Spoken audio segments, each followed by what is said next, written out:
मेरी बात सुनिए, आज में बाइक आप लोग अगर आप वहाँ पर बैठेंगे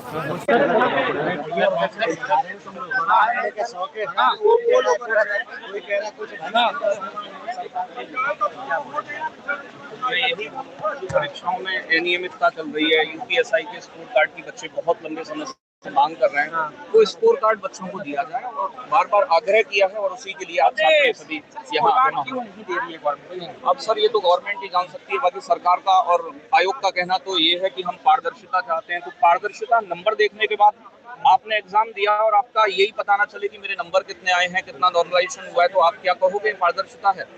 तो सरकार को, आयोग को ये बात सोचनी चाहिए कि बच्चों का स्कोर कार्ड जारी हो, चाहे वो होमगार्ड वाले हैं, यूपीएसआई वाले या किसी अन्य एग्जाम में। और साथ के साथ अगर किसी वैकेंसी में ये खबर आती है या वीडियो आती है तो ये पेपर लीक हुआ है या अनियमितता हुई है, तो उन पर एक एसआईटी गठित करके अच्छे से जांच हो। जैसे कि लेखपाल वाले बच्चे के इसीलिए परेशान है वो कि जब वो ये बात सुनते हैं कि पेपर में कहीं ना कहीं गड़बड़ है, तो जो मनोबल बच्चा 4 साल 5 साल से तैयारी कर रहा है वो टूट जाता है, बच्चे का वो मनोबल नहीं रहता है।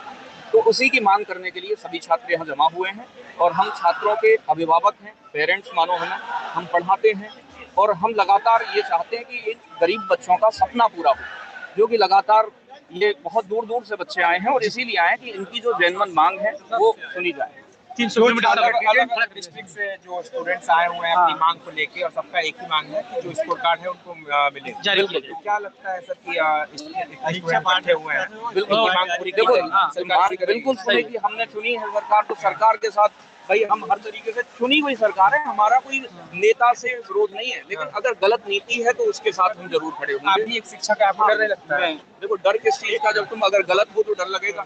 हम कोई आतंकवादी थोड़ी ना है भाई, है?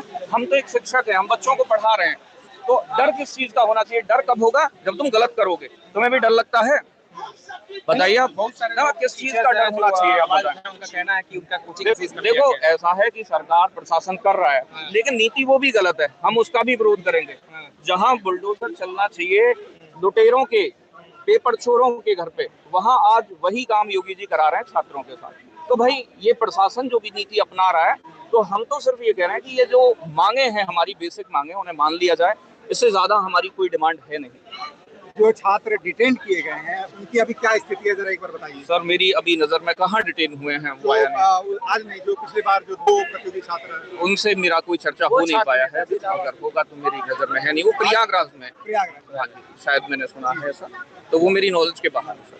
बहुत सारे स्टूडेंट्स को स्टेशन पे ही रोकने का प्रयास किया गया है। बातचीत किया वो स्टूडेंट्स से जो अलग अलग जिले से आए हैं, स्टेशन पे प्रशासन ने सवाल किया कहाँ से आ रहे हो, उन्होंने बोला कि यहाँ से आ रहा है, कहाँ जा रहे हो, उन्होंने बोला कि इको गार्ड में प्रोटेस्ट करने जा रहा है, तो मत जाओ, तुम्हारे पे फिर मुकदमा और जगह फंस जाओगे। एक तरीके से डराने का प्रयास किया गया, ये क्या दिखा? देखो प्रशासन तो ये चाहता है कि बच्चे अपनी आवाज ना ही उठाएं और जो गड़बड़ियां चल रही है वो चलती रहें, क्योंकि फर्क उनको पड़ता ही नहीं है। फर्क पड़ता है इन गरीब बच्चों को जो दूर दूर से आते हैं और फिर अपनी मांगों को रखते हैं।